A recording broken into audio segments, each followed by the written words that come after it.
Basically, our unit, like the whole other side of the building collapsed.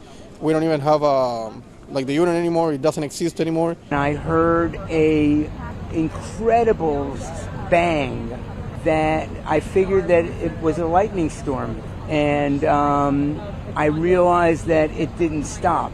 It just kept on going for like 30 seconds. We weren't sure what was even happening yet. And then when we got down to the garage and saw the water, we couldn't even understand what was happening here.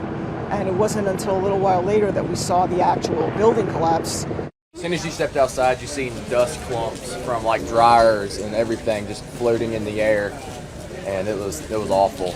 Kids, grown up screaming, women and children crying, and it was probably one of the worst experiences that I've ever witnessed in my life. I have friends that live there, and they have no idea because they were in the South Tower. There's no news yet.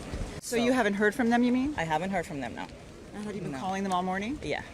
For me, it was the images of 9/11.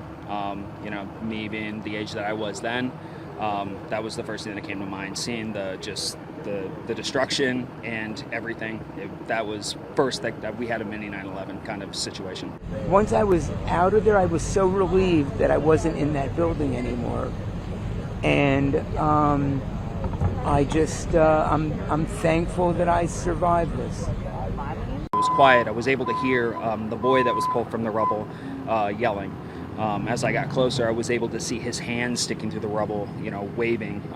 And as he was yelling, I responded to him, and I began to climb, you know, the debris to try and get to him. I was in flip-flops at the time.